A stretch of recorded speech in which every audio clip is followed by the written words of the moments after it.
Welcome back to the Market Day Report. I'm Marlon Bowling with you on a Monday as we open up our grain and livestock market action.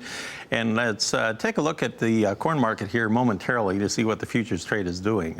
We go right to the big board and let's go take a look. Okay, here's the latest information as we are trading right now. These are live quotes. And we'll take a look first of all at that July contract. Notice anything? The May contracts are all gone. They went off of the board last week, so now July leads the pack.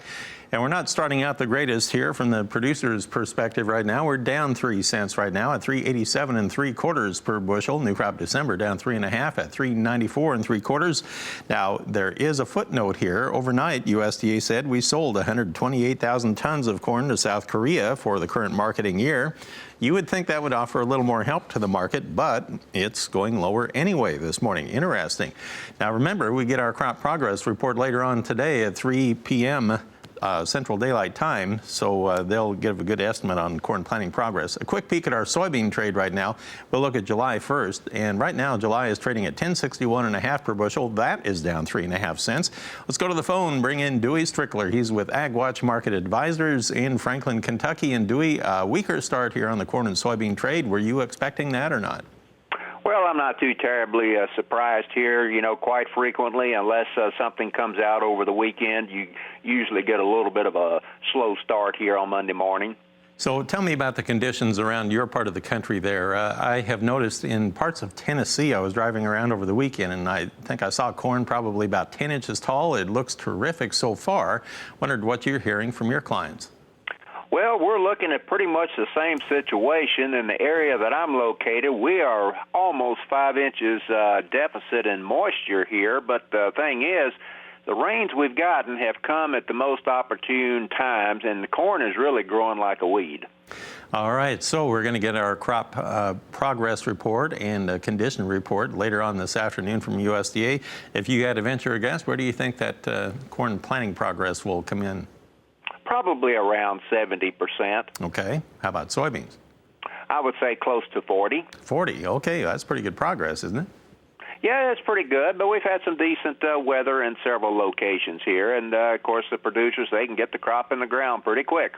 Any overseas influence here on the grain trade this morning that you know of? I don't think so. Your dollar is down a little bit, so I don't really see anything from, let's say, foreign buyers in here this morning. Generally, we just got a slow start going out here. Well, that may be the case, but I wanted to show the crude oil market, which normally would be supportive to the corn, but it doesn't seem to be having much impact. Right now, we have West Texas Intermediate crude on the June contract trading at $47.83 per barrel.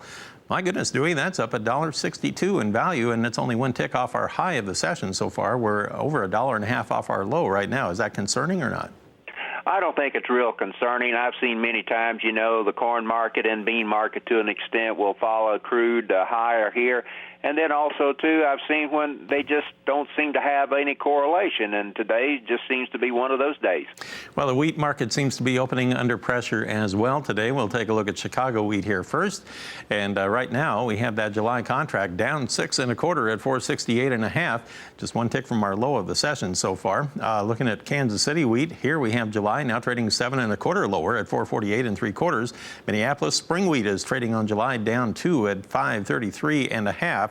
And in the cotton market, we'll take a peek at that July contract right now. Hey, it's up 63 points at 61.25 cents per pound. Dewey, we're going to pause for a break, and we'll come back and talk a little livestock market action in a moment. We're talking with Dewey Strickler, and we'll be back right after this. And we're back with you on the Market Day Report. I'm Marlon Bowling with you, our very special guest right now, Dewey Strickler. He's with AgWatch Market Advisors. He's based in Franklin, Kentucky, and a regular contributor here on the network. Well, Dewey, thank you for joining us today. We're going to take a look now at our livestock trade. And I was just checking my notes here from what we had Friday afternoon, reported by USDA.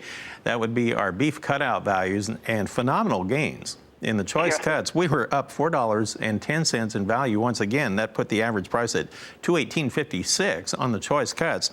Select's only up 71 cents. But you would think that'd be supportive to the trade today. As we take a look at our live cattle futures, we'll go to the big board. Is it in fact happening or not? Well, let's take a look at the nearby contract. June is up 43 cents at 123.85 per hundredweight. August now 63 higher at 119.35 per hundredweight, so we're about 20 cents off of our high so far this morning, but it does seem to be supportive, and we had some light cash cattle trade that seemed to be very supportive Friday as well, Dewey. Yeah, that's exactly right. We got some pretty good support coming in the cattle market here. We got packers still trying to wrap up getting some inventory for Memorial Day weekend. As you said, beef prices were higher here. And also, too, you got your June futures at about a $10 discount to the cash market, so that's going to give the June cattle some support.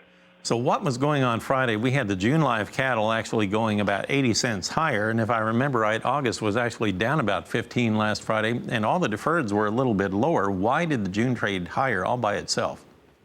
I can't give you a good reason for that, but I do know that a lot of times you get the funds in, changing positions around. It could have caused a little bit of distortion between the June and August cattle. All right.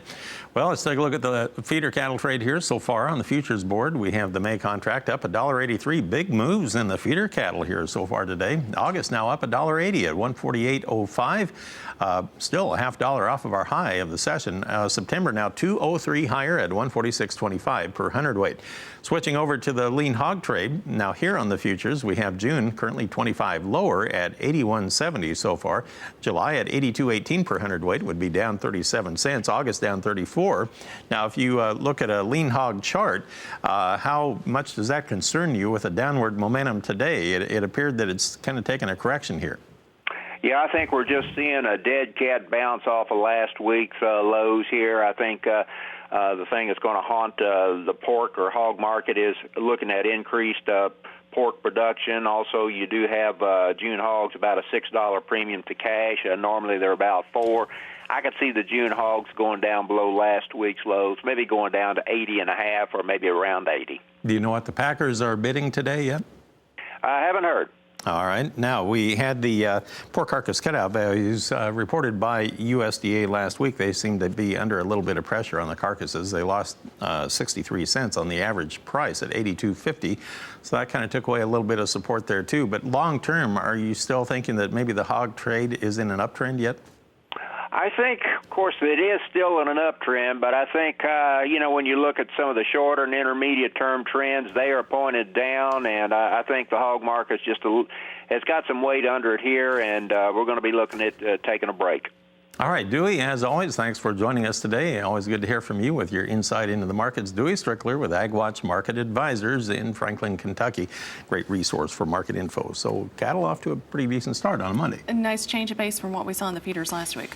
Well, I mean, they're surging ahead. We'll see if they follow through or not. It's early. Okay, thank you very much. Just getting rolling. Yeah, exactly. Thank you, Marlon.